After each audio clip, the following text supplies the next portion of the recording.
Are you the kind of traveler that thinks luxury is less butlers and golden bathtubs and more unspoiled beaches and up close wildlife observations?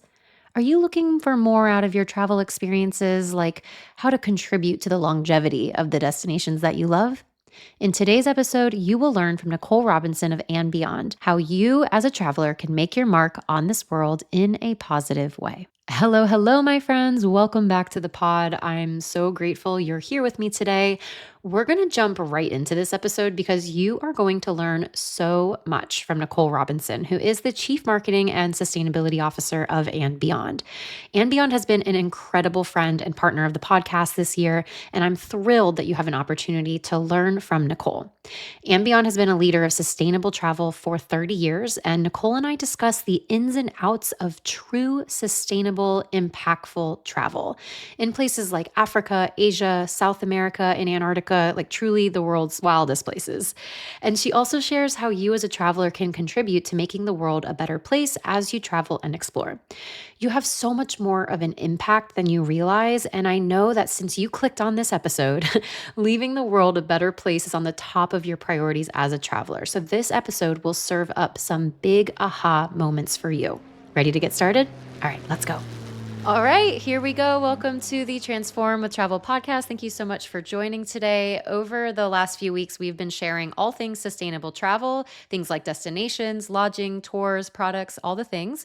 And I'm beyond excited to introduce today's guest, Nicole Robinson, who is the Chief Marketing and Sustainability Officer for andBeyond. Welcome, Nicole. Happy to have you here. Thank you so much. Thank you so much, Kelly. It's such an honor to be interviewed. So thank you for having me. Amazing. andBeyond has been a great friend and partner of the podcast for the past few months. And when we're talking about things like true sustainable, regenerative luxury travel, there's really no company doing this better globally than andBeyond. So I'm just really excited to be able to learn about your expertise. And, you have such a vast experience in the travel industry, specifically with this lens of sustainability. So thank you, thank you, thank you. Really excited to get started. Wow, wow, so many compliments. You're already a friend. Thank you. And you've dedicated, Nicole, your career to travel and sustainability and storytelling. What first ignited your passion for this work? Oh, that's such an interesting question because actually, when I started at andBeyond 25 years ago, I started as an accountant. I qualified as a chartered accountant in South Africa or a CPA equivalent in the States, and I didn't even have a passport.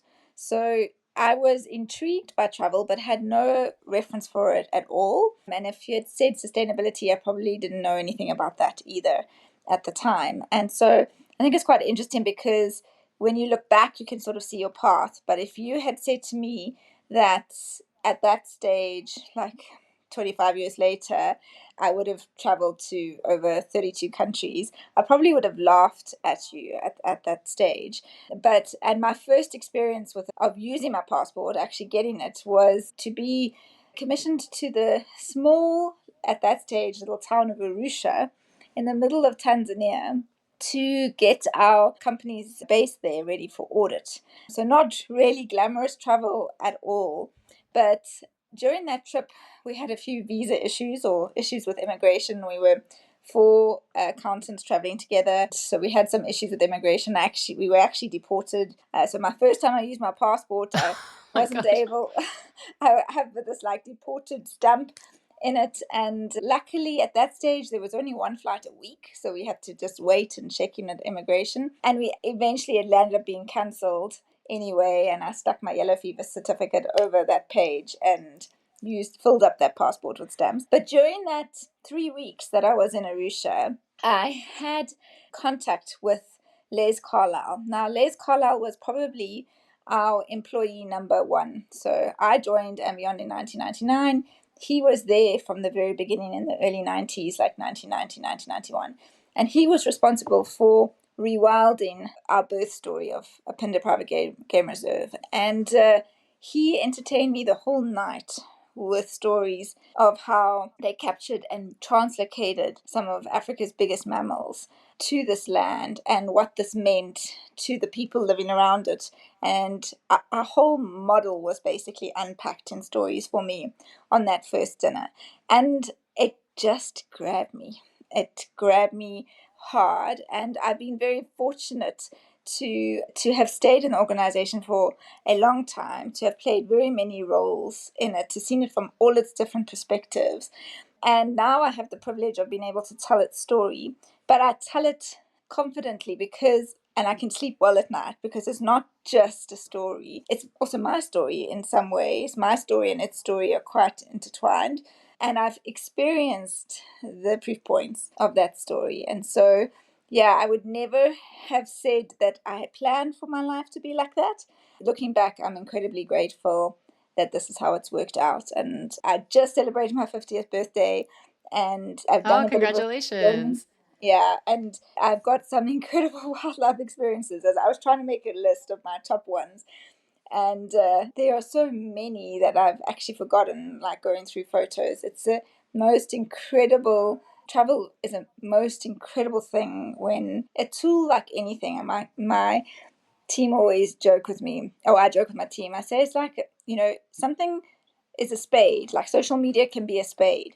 It's a tool. You can build a beautiful garden or you can kill somebody. It just Hmm. depends whose hands it's in. And travel is the same. When aimed in the right direction, it is just beautiful. And so that's been my experience. I've been very fortunate for it to be part of my story. I really love that. I always say here at the podcast and also with my travel advising at Transformative Travel is that travel is the ultimate tool. You said the word tool, the Mm-hmm. ultimate tool for personal development if you allow it to be a part of that. And I don't think you Yes. can say that travel has transformed your life if you haven't had the experience of connecting with the local cultures or connecting with the local Yeah. land, which is what I think andBeyond does so beautifully, is weaving such a seamless and stress-free experience for travelers, but also getting beneath the surface, which is what I really love. And we haven't really had a chance to introduce andBeyond. I know people that are Yeah. listening to the podcast for quite some time, they would have heard me talk about andBeyond because we've been partners for now for a couple months. But for Mm-hmm. those unfamiliar with the brand, can you share a little bit about the company's origins and the guiding ethos that makes it so unique?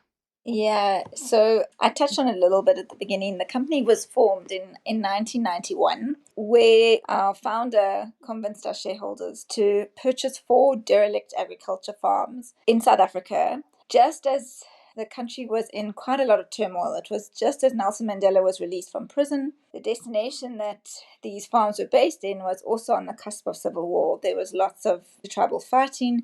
It was a risky time to sell shareholders a vision that this land could be rewilded, could be turned, its land use could be returned from pineapple and agriculture farms into tourism experiences of Big Five Safari. And somehow they were able to convince it, and that process started. And we built four lodges there to start off with in the early 90s. From those four farms, I think I'm trying to convert it into acres. It's 14,000 hectares, about 30,000 acres of land.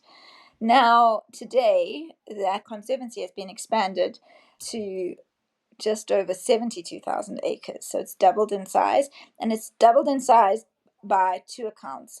One, other landowners around that were in agriculture saw the value created by the land under wildlife, and so they asked to drop fences and expand the conservancy. And two, as part of South Africa's transition to democracy, there was a land claim process where we as an organization were compensated for the land, but the land title was given back to the communities that live alongside those farms. And as other farms went under land claim, communities have decided to put the land back into the conservancy. So by that nature, it has grown.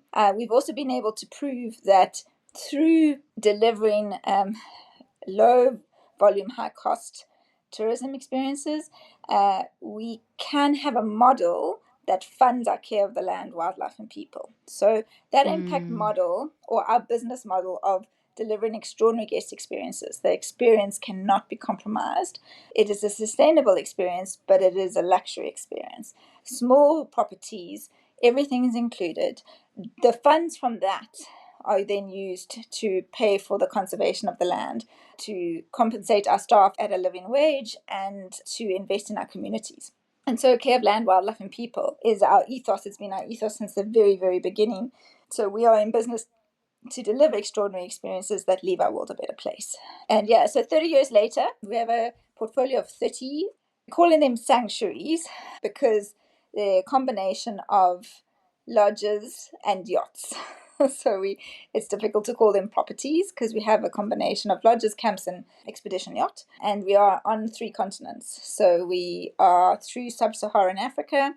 We've got a yacht in the Galapagos and a lodge in the Lake District in Chile, and we have a lodge in Bhutan. And we've got quite big expansion plans in Asia and South America to get a footprint that's equivalent of what we have in Africa. But our origin is South Africa, and from there we expanded. So that's andBeyond in a nutshell, a luxury adventure travel company. And I really love like the closed loop process of everything that you said. It was like this feeds into this and this feeds into that. And there's no like over exploiting of one part. So, you know what I mean? Like it's just like very intentional and very Well, it's looking at it from a built holistic in. view. It's Yeah, built it's in. built Yes. in. It's not bolted on. It's definitely built in. I think one thing I forgot to mention was that in 1991, andBeyond was formed. We were called Conservation Corporation Africa then, CC Africa. We changed our name in 2008. But the year after, in 1992, our community conservation and community development partner, Africa Foundation, well, it was called Africa Foundation. It's just been renamed to Wild Impact in the last year because Africa Foundation doesn't quite fit its purpose in Asia and South America. So we've Yes. renamed it. It was formed in 1992. And what was incredible about that for me was that our founders knew instinctively very early on, before this was a buzzword, that the key to conservation lies in ensuring that the economic benefits of that wild space flow to the stakeholders of it, which includes the people that live alongside it. And so you've got a choice. You can build a higher fence or a longer table, and they chose a longer table. And that, for me, has always been something. I think it's been the thing that's kept me at andBeyond for as long as it has, because it's that attitude that has entrenched itself solidly in our DNA, and it is completely built in, completely. Yeah. And I think that's such an important piece for travelers to understand is how much the operators, the lodges, the companies that they choose to work with makes a massive ripple effect, either in a positive way or a negative way. I think about, and no shame to, the big cruising industry, but I think about my friends that live in the British Virgin Islands. Like Yeah. they don't see any of that money that the No. cruisers come, and they have millions of dollars in shore excursions, but the actual locals aren't seeing any of that come through. And so I think, as specifically as, these episodes and this series is launching around Earth Day, I think it's on us as travelers to make really informed and conscious decisions about who we're working with and partnering with. Just because it's you as a traveler, like you are partnering Mhm. with whoever you decide to travel with, and also on the companies themselves to take the onus and take the responsibility, which you've been doing. As you mentioned before, it was a buzzword before sustainable travel Yeah. was something that people even knew, which I really love that was already baked into your mission. And one thing that you mentioned, Nicole, was luxury adventure experiences. And Mhm. oftentimes sustainability and luxury aren't mentioned in the same breath. Yeah. Oftentimes people think if I'm going to go eco-friendly, like I'm going to be in the sticks in this bamboo hut with, peeing into a Mhm. hole. Like Mhm. Not, not for what, me. how does, Yeah. Yeah. how does, Yeah. how does andBeyond challenge that narrative and prove that responsible tourism and high-end experiences can actually coexist together? I think you have to come stay so you can experience it yourself. I mean, I think firstly, it's sort of our model of low volume and small, and then a focus on very much design that encourages a sense of place, but it's high design. So the way I like to explain it as to what I see in the organization is that we are never happy with or. It's not luxury or sustainable. There's this relentless pursuit for the and, because when you ask the right questions, you can solve for a swimming pool in the desert. Let's use that as an example, because our lodge in Sossusvlei, which is a water scarce area, has a swimming pool, and a really beautiful one. It's not even small. It's an infinity, but like you can train in it going up and down. Oh, So like a it's lap pool, like a swimming like a lap lap pool. pool. Yeah. Yeah. Yeah. And each room has one.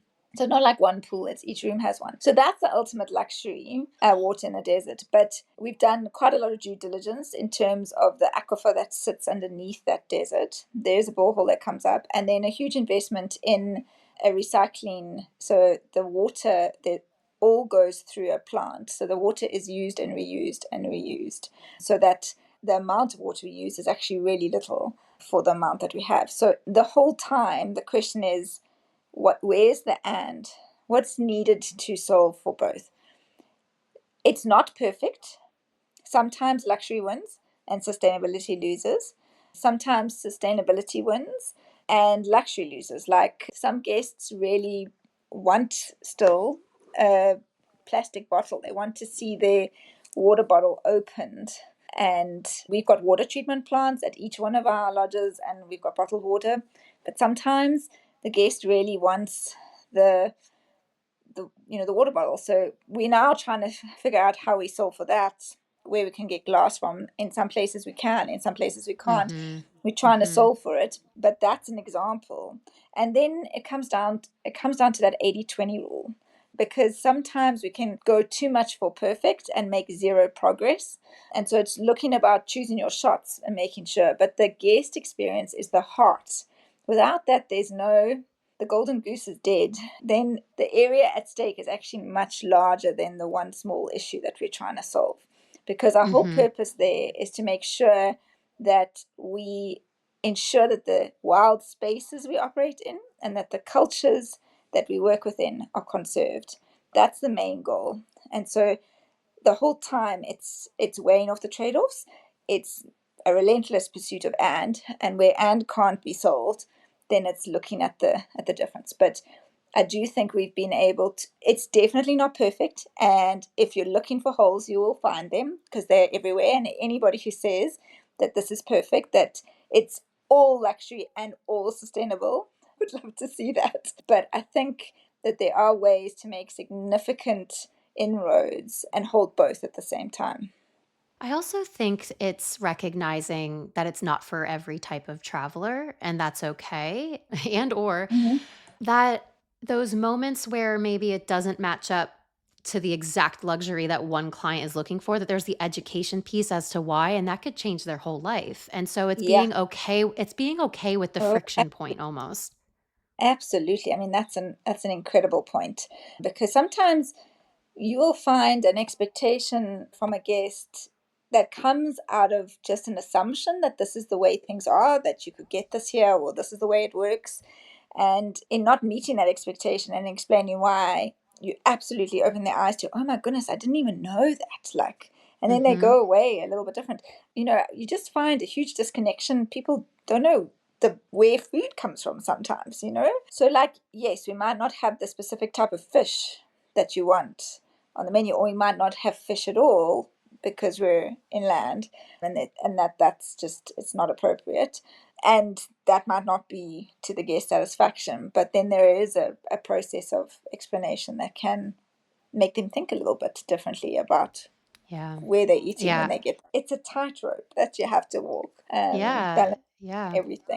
But it is possible. I think it is And I possible. think knowing your values as a company as well, and that gets distilled down, throughout every level of the business. I know for me, I book a lot of Asia, I book a lot of Thailand as a travel advisor, and I get oftentimes a lot of clients asking me to have that elephant riding experience or Hmm. wildlife encounter, and I'll tell Yeah. them I'm going to give you some education podcast expert excerpts or articles as to why I personally will not book that experience for Yeah. you. And I could lose that client because they might be like, nope, if she's not willing to do everything for me, Yeah. then I'm out. And Yeah. I have had to decide that I'm okay with that and knowing my Hmm. values and knowing that the right traveler will come along.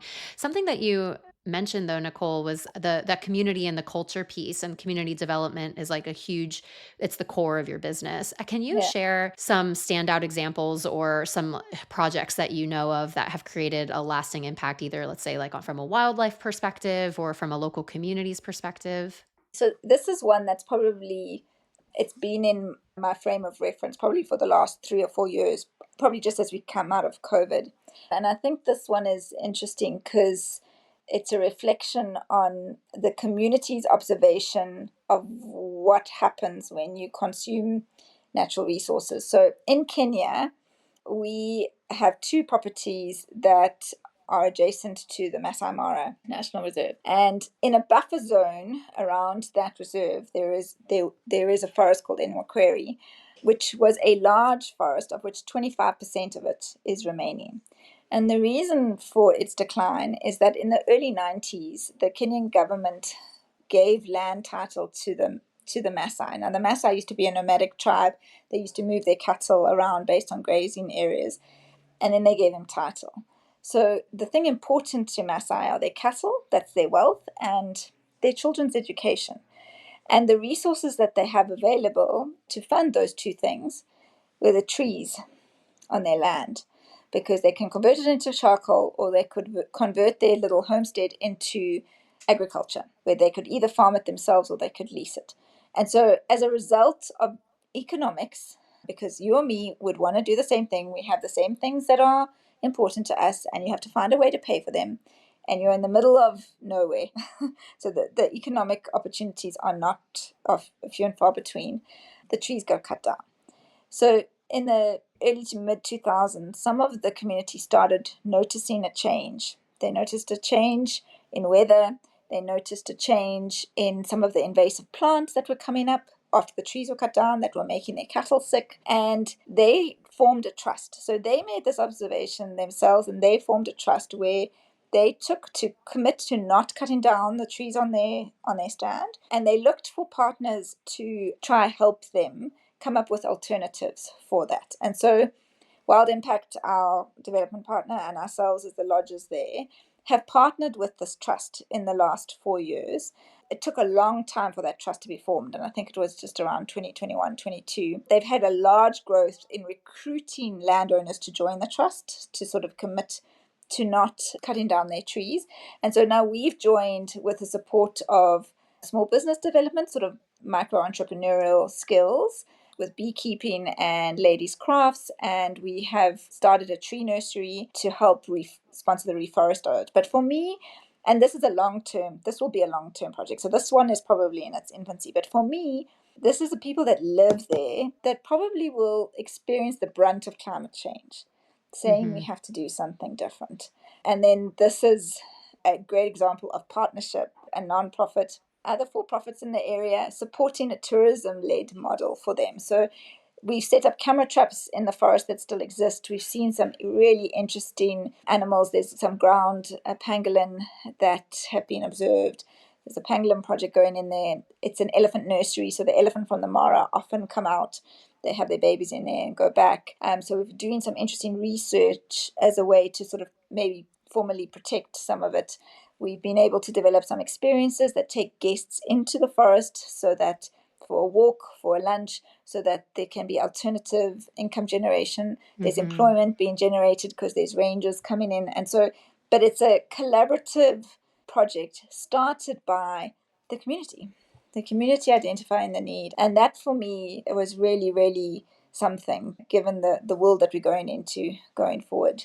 People saying, and actually them acknowledging the benefits they've experienced from being close to the Masai Mara, and the importance of this area, because it's also a water catchment area, to the rivers that flow into the Masai Mara. They've appreciated the connectivity of everything. There's not fences. It's all connected. These systems are connected, and they live close to the land. They bear the brunt of the elephants coming through, destroying their crops. They bear the brunt of the elephants pushing down water things, putting their family at risk, yet they want to conserve them. And so for me, it's a great example of how travel can partner and help people who've already started something, they've already seen something. In some cases, that's not the case, and there's a big disconnection between the conservation area and the communities who live alongside. And it's often felt like that space is for foreigners, it's not for us.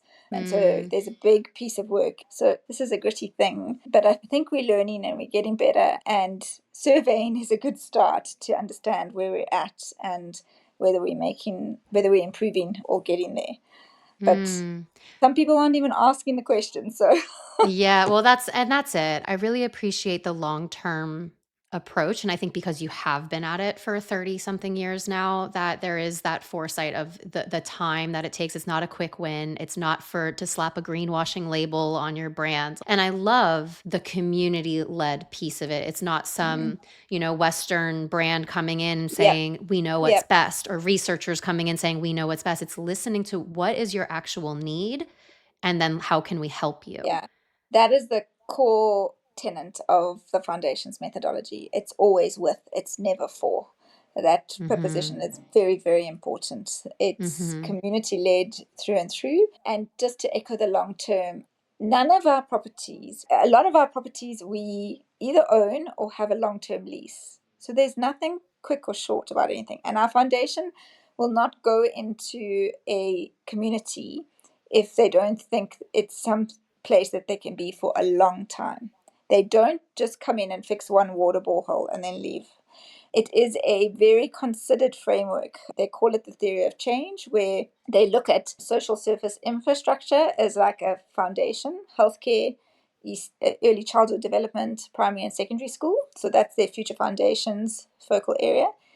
And then, like Maslow hierarchy of needs, there's a pyramid. They go up to something called Tomorrow's Leaders, where they focus on tertiary education through a bursary fund and environmental awareness lessons through all of the schools. So trying to convert community ambassadors from grade 0 all the way up to grade 12. That's under Tomorrow's Leaders. And then at the top of the pyramid is Thriving Communities, and that is a micro entrepreneurial skill development through a program called Hustle Economy. Hustle in Africa means you've got a side hustle, and they try to turn people's side hustle into their main hustle by giving them entrepreneurial Mm. skills. And then we have climate resilience programs where we've got food gardens in quite a few of the ECDs or primary schools around that. And I'm forgetting one. There's another program that they've got, but it's a very considered long-term approach, because you can't just jump to bursaries if you haven't focused on The healthcare foundations. education Mhm. on the foundations, and you can't start talking entrepreneurial skills if that capacity is not there. And so it's all community led as to what their needs are, but there's a framework that those needs fit into, and that community will only be identified, will only be considered if it's adjacent to the conservation area that andBeyond operates in. So that's the link between the two. Mm. And so it's very much linked to the conservation area. Our lodges are linked to a conservation area, and so are the communities. And Mm. some communities we've been in for 30 years, some are shorter and 5, but we will not start unless we know we can go the long run. Patient capital is needed, and patient non-profit capital is patient donors are needed as well. So we've got luxury of shareholders with our values, even though we are incredibly commercial. Like, we give them a very good return, but they have allowed us to use that return to invest in impact, to decrease the amount of return they're making to invest in impact. So we underwrite our foundation's core costs, and then we try leverage that relationship with donors and through our guests to do as much as we can against a shared goal framework for each Yeah. landscape. Yeah, So I it's love all that. Do you find that your guests who experience, let's say, a lodge in South Africa, then get hooked and they're just like, I want to see all the lodges around the world and all the camps around the world? What's your like return customer rate? I'd love to to know that. It's quite high. It's quite high in two ways. It's quite high to the same property. We actually have Oh, quite a few guests that go back every year because they feel like part of the family. And then it's quite high in terms of, like, you'll travel and you'll meet guests who say, "Oh, I've been here, I've been here, I've been here, I've been here." I'm like, "Wow, you're giving me a run for my money. You could come and work for us in the sales team. You've seen them all."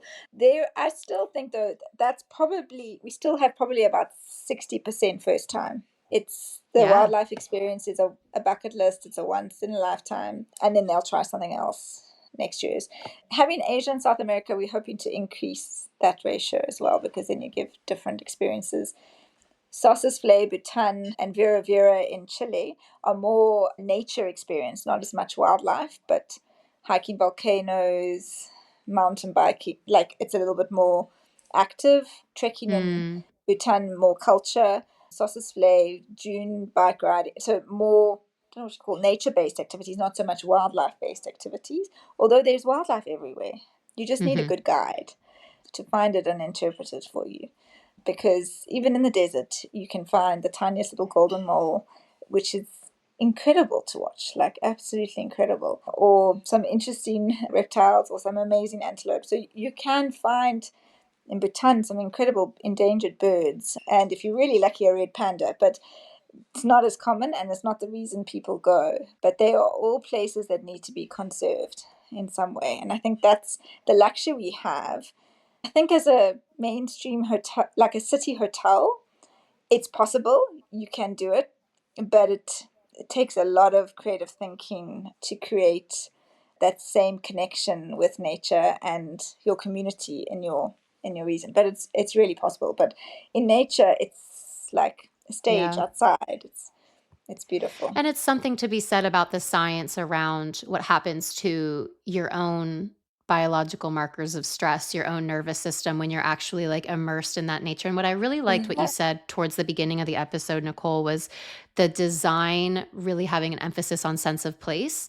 And I think sometimes that's where some of the bigger hotel chains miss the mark a little bit is yeah. it's just in stark contrast to where they are. Mm-hmm. Like they got them, it looks modern, it looks beautiful, it looks lush, but Yeah, like the sense of culture and the sense of place is missing and being in the mountain or at the on the African plains or in Chile or you're going to Antarctica, which we'll yeah, talk about in a little bit. Like yeah, that is really important, an important piece of it. And that's a reason why travelers do book with me as an advisor is because I try to find those places yeah, that you're going to talk about for the rest of your life, you know? yeah. No, I mean, I think design that gives a smile on your face, like you think, oh, that's so clever. Or Hmm. look how they've used that local fabric and now it's in a light installation. Like Yes, absolutely. there's some really clever ways that the place is brought in, but Mm, it's for sure it's luxurious. The room is very comfortable and big. Everything that you want is there. So I guess it does. Is it going to be marble baths and gold taps? No. So if that, like you said before, if that's your definition of luxury, then maybe it's not for you. But it is the luxury of base and of connection and of clever design and thoughtful guiding, then there's a luxury in that too. Yeah. yeah. So you mentioned Chile and Bhutan and some of the other places outside of Africa that you've expanded to. I know you recently just got back, like a couple days ago, just got back from Yes. Antarctica and Chile, which sounds, just sounds absolutely mind blowing. As a traveler, your own personal experience from the trip, what do you think your biggest takeaway was from that adventure, and what kind of like wildlife, nature experiences did you have along the way? Yeah, well, this experience, I mean, just to put it in context, so we have a portfolio of our own properties and yachts, but we also tour operate. So we will also curate a package with product that is not our own. And this journey that I just came back from hosting was a masterclass. So we've created these small group journeys that are for the traveler that wants to just go a little bit deeper with their travel. And the real joy of this journey was to travel with Chris Tompkins from Tompkins Conservation. So I'm not sure if you know Chris's story, but Chris and her deceased husband Doug Tompkins, I think they were the largest land donation. They bought 20 million acres of pristine land in Chile and Argentina and have formed national parks and handed it back to government. Chris is still actually involved with Patagonia, so she was the first CEO of Patagonia for about 20 years, I think it was. So she's still on their board. And Doug started North Face. So they were sort of the start of the outdoor adventure clothing. And then Right. in their in their 40s decided to change lanes and saw firsthand sort of what was happening on the climate. In fact, I think she uses the words, we were on the losing team. Like land, while, nature is just being consumed all over the place. And so even though theirs was a large chunk that they've kept protected, it is still not enough. And so now she has two organizations called Rewild in Chile and Rewild in Argentina, where they look to make the land she's conserved whole again, so bringing back species that have been lost. And so we traveled with her. So it was a masterclass with Chris. And so we went to Torres del Paine. We saw a puma conservation project, discussed the similarity between that project, what they're doing there, and what Tompkins is doing in some of their other projects in Chile and Argentina. We got to see the latest national park she's about to be promulgate, which is right at the bottom. It's the southernmost lighthouse in the world. So it was Cape Forward in Punta Arenas. And then we got to spend 2 weeks on a cork expedition ship to Antarctica with her, where we had very intentional conversations about the world. What's going to drive change? It was 3 weeks of being in the most glorious bubble in the world's most beautiful, toughest environment. Like, that place is brutal in terms of the extremes it gets to, but it's so fragile, like incredibly fragile. Like, we had to disinfect our shoes every time we went on land, before we went on land and after, because anything you take into that could, I mean, if there was an avian flu breakout, those penguins are gone, and then it goes from island to island. So I had the most incredible, we had a whale experience as we arrived after the Drake Passage. Like, we just got through the Drake Passage. The next morning, we were about to go out on Zodiacs, and they were supposed to have woken us at about 7:30. At 6 o'clock, the intercom goes off, and they call us all to see. They've come into a bay, and there's a whole lot of orcas and a whole lot of humpback whales, all gathered together but separately, and this interaction between them. The crew on the boat, the expedition crew, were like, we've never seen this behavior before. We're actually trying to work Wow. out what's going on. We were welcomed back to Ushuaia by, there must have been about 50 sei whale in the Beagle Channel as we went through. We could just see their blowholes going off because of it was cold and they're breathing, so it's like the condensation, you can see it from far. It looked like fireworks. It just was just like this, like, blow, blow, blow, like all over. So we had whales all the way through the journey, at the boat, playing with the zodiacs coming around us. Such curiosity. These huge, immense animals with such care. Like, they could flip you in a second with their tail, but they don't. They're just there. They're just curious, and you sit quietly and watch them, and they're the most magnificent creature that 100 years ago was nearly hunted to extinction. Mm-hmm. And Mm-hmm. yet, they treat us with such grace. It's quite a, I don't know, for me, that was quite a humbling lesson from nature, even for ourselves.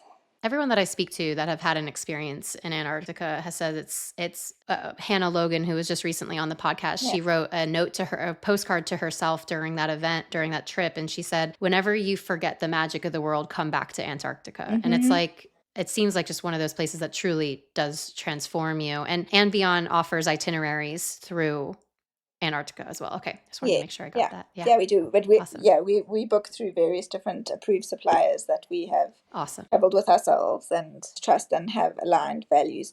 Cork were an amazing, yeah, they're an amazing team, and they ran a really incredible, that the ship that we were on is custom built expedition ship, so it was really great. Stabilizers, the Drake Passage wasn't so bad. So that, great ethos around sustainability, and a big focus on education. So lots Mm, and lots of lectures. They use that time on the boat really well to make sure people leave as ambassadors for yeah. nature at the end of it. So incredible experience. Yeah, I'm a bit depressed at the moment because it's almost like I don't know, I almost feel like this is what a drug addict feels like when they come off a Mm-hmm. high and they need more. Yes, that, yes.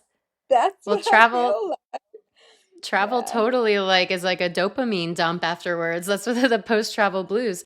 So you guys have quite your hand, like you said, you're across three continents, and one of your newer locations, you've mentioned this country a couple times during the Mm. conversation, is your Punaka River Lodge in Bhutan, which just opened Bhutan. in 2023. Bhutan is actually a country that I've mentioned a couple times on the podcast so Yeah. far, and Sari Freeman was on the podcast earlier this month talking about all the ins and outs of Bhutan travel. In terms of andBeyond's vision for this, this particular Mm-hmm. location and how it interweaves Bhutan's values values and the type of traveler that would be attracted to a country like Bhutan. What was your experience exploring this country, and what's the vision, I guess, for andBeyond in this Yeah. location and its partnership? I think firstly our reason for being there, because we get asked this quite a lot, like why Bhutan? It's already really protected because the country, the king's ethos for that country is really incredible. I think it's because of that that we're there, because I think there's an opportunity to, one, it's much easier to work with people that the opportunities unlock much more when you're like-minded like that, and we're already in conversations with them around how our model can relate to that context and what we can do to partner, with what they're already doing to do more. But I also think there's such value in offering that destination to our guests because, that country had no tourists before 1970. They are fiercely proud of their culture. It's the one place you can go to where you will not find a McDonald's. There are more brands that you see that you recognize coming in, but very few. And where else on the planet can you go to find something that is authentically itself, as it's been for very long, and very proud of it? Very, very proud of it. So, I love yeah, so that. our vision there is to work with the government and in any way we can use what we have to partner with them. But it's very, very aligned. Our CEO met the king, and I can send you he did a post on Instagram after that which sort of described the experience, and he left on a high. When you meet somebody for the first time and you feel that click, you Yeah. can feel it. That's sort of what he expressed in the like-mindedness of what he wants to do with the country and what Joss wants to do with andBeyond. So yeah, a I really love beautiful that. Yeah. place. Been able to go twice. Apparently, I've climbed Tiger's Nest twice. Apparently, number two's unlucky. You have to be odd, not Ooh. even. So I guess I have Ooh. to go back. Yeah, you have to go back. It's Yeah, only the right thing to do. yeah. Yeah, Bhutan has been on my list now. I just keep getting these pings and I'm just like, okay, I've got a 4 and a 2-year-old. That's going to be a trip that I have to do maybe Oh, without them to start and then maybe yes, bring them back, but that's maybe an adults only trip to start yeah. off with. But so speaking of new and exciting adventures ahead for andBeyond, we talked about Bhutan, which is one of the newer lodges and experiences, but you do have some new experiences and itineraries and lodges opening up. So you have, I'm going to say this wrong, the Suyan Lodge in Kenya, the Yes, yes. Amazon Explorer in Peru, and a Taste of Yeah, the Wildlife, which yeah. So all caters to different travelers, right?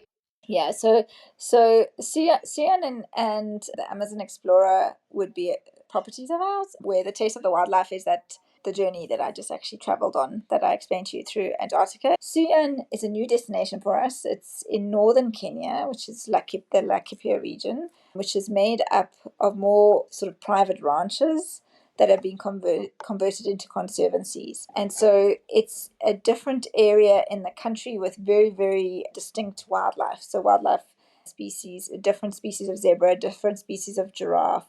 The operations team don't want me saying this, but sightings of melanistic leopard, so like a black leopard. Ooh, Um, you heard it here first. yeah, sightings. So it's possible, but unlikely. Yes. Let's say that. There are no guarantees. Yes, no guarantees. This is not a zoo. Yeah, we're opening a lodge of 15 rooms. Really, really beautiful. Really, really beautiful design and a nice new destination for us from a conservation perspective. We're working on the conservation and community projects in collaboration with Space for Giants, who we lease the conservancy from, and those proceeds will go into the conservation of that conservancy. So that's Sion, and then the Amazon Explorer hasn't even officially launched, so you definitely are hearing it first here. But it's an expedition yacht, a river yacht, an expedition river yacht on the Amazon River in Peru. We haven't launched yet, but towards the end of 2026, and that would be Oh, 30 wow. guests. 30 Awesome. guests on the yacht. The yacht in Galapagos is 12 guests. This one is slightly bigger, but 7-day itineraries that will vary based on the high water and low water seasons, but you can also break them into 4-day or 3-day itineraries. But yeah, we're really excited. I mean, there isn't, I think, to not have the Amazon as a wildlife life experience is missing a trick. Yeah, so now the next step will be doing due diligence as to how we can apply the impact model framework Yes. into that context.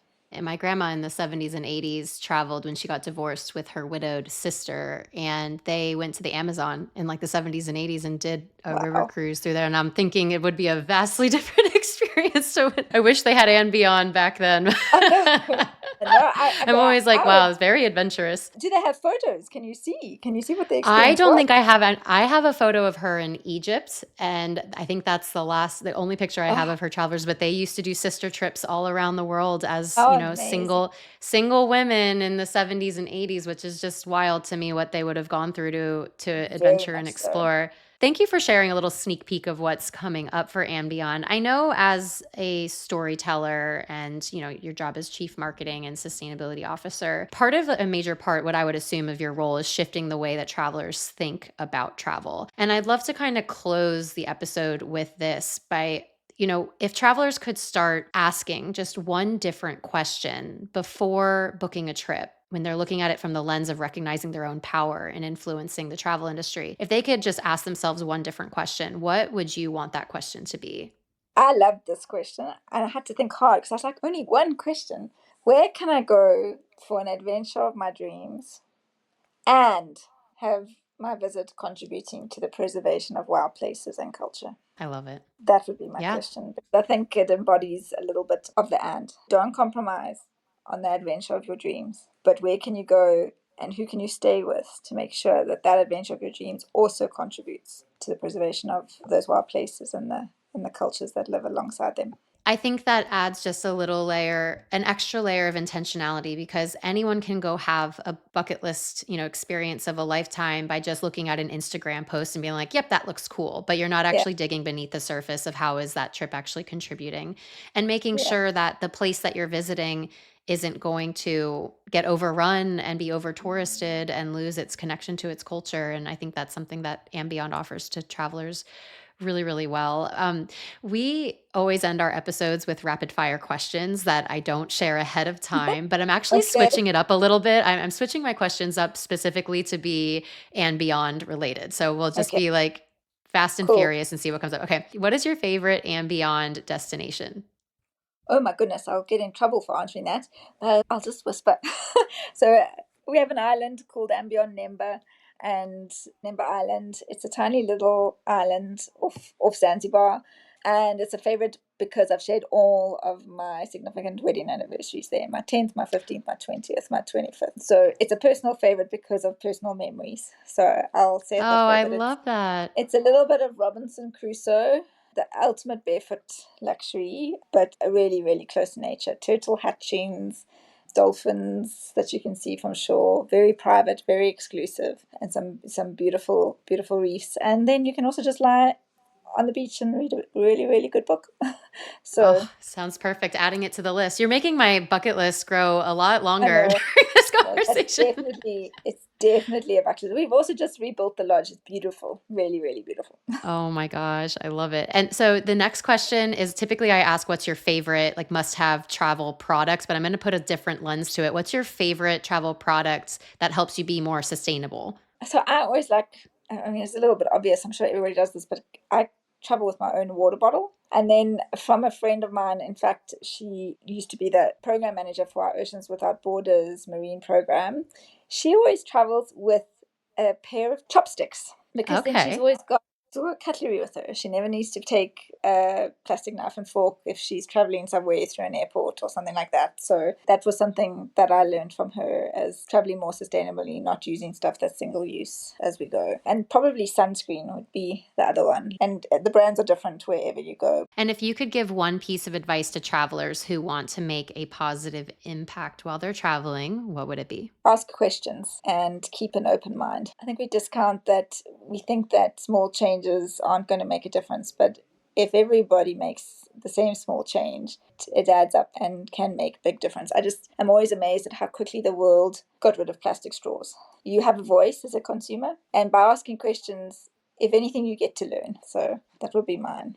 Thank you so much for joining and being on the podcast today. I know our listeners are going to have, like I said, for me, my bucket list has just expanded excited tenfold, and I know they're going to be really excited to jump online and learn more about andBeyond and about you. So what's the best way for our listeners to connect with the brand or connect with you online? You can absolutely subscribe to any of our communications on our foundation, wildimpact.earth or andbeyond.com. Our social media, we often share what we call Better World. You'll see on our Instagram, you'll see a Better World posts where we are sharing news and stories. We also try to share inspiration of what we see other people doing. That's also leaving the world a better place. And yeah, I'm on LinkedIn. You can find me on LinkedIn if you want to connect with me that way. I would also say if you're looking for properties that are responsible, we do belong to Beyond Green, and we are listed on Regenerative Travel as well. So those accreditations are also another way, I guess, to get some sort of sense as to where a property is. Yeah, you can find us on andbeyond.com though, but those are good associations as well if you're looking for other like-minded properties. Awesome. Well, thank you so much. I appreciate your time. Thanks so much, Kelly. That was great. Thanks for tuning in to the Transform with Travel podcast. If you have a friend or a loved one you were thinking of during this episode, spread a little love and share this episode with them, someone who could use a little inspiration. And while you're at it, be sure to subscribe to the podcast as well. To learn more about us, head to www.transformwithtravel.co, and I'll see you on the next episode. This is your reminder to keep on exploring.